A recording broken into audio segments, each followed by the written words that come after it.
Islamabad high court ने chairman PTI barrister Gauhar को बानिया PTI से इंतखाबी उमूर पर मुशावरत की इजाजत दे दी है। अदालत ने जेल हुकाम को अपनी निगरानी में मुलाकात करवाने की हिदायत जारी की। जस्टिस मियां गुल हसन औरंगजेब ने निगरां हुकूमत के तहत खौफनाक निजाम चलने का कहा कि इंतखाबी मुशावरत की इजाजत भी नहीं दी जा रही।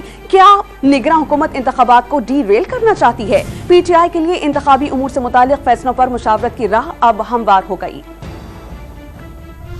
पीटीआई के लिए इंतखाबी उमूर से मुतालिक फैसलों पर मुशावरत की राह हमवार हो गई। इस्लामाबाद हाई कोर्ट ने चेयरमैन पीटीआई बैरिस्टर गौहर को जेल हुकाम की निगरानी में बानी पीटीआई से मुशावरत की इजाजत दे दी। इस मौके पर निगरां हुकूमत की जानिब से इजाजत दिए जाने की मुखालफत की गई। जस्टिस मियां गुल हसन औरंगजेब ने मुखालफत पर बरहमी का इजहार करते हुए निगरां हुकूमत की गैर जानिबदारी पर सवालात उठा दिए। रिमार्क्स दिए कि इंतखाबात के लिए मुशावरत की इजाजत बुनियादी हक है। इस सिलसिले में निगरां हुकूमत को गैर जानिबदार होना चाहिए। जस्टिस मियां गुल हसन औरंगजेब ने एडिशनल अटॉर्नी जनरल और एडवोकेट जनरल से इस्तिफसार किया कि क्या निगरां हुकूमत इंतखाबात को डीरेल करना चाहती है। निगरां हुकूमत के तहत खौफनाक निजाम चल रहा है कि इंतखाबी मुशावरत की इजाजत भी नहीं। अदालत ने यह भी रिमार्क्स दिया कि क्या सुप्रीम कोर्ट से आने वाला इजाफी नोट आपके लिए काफी नहीं था? सुप्रीम कोर्ट के बाद क्या मुझसे भी अपने खिलाफ नोट लिखवाना चाहते हैं? इस्लामाबाद हाई कोर्ट ने फरीकैन के दलाइल के बाद चेयरमैन पीटीआई को बानी से मुशावरत की इजाजत देकर दरख्वास्त निपटा दी।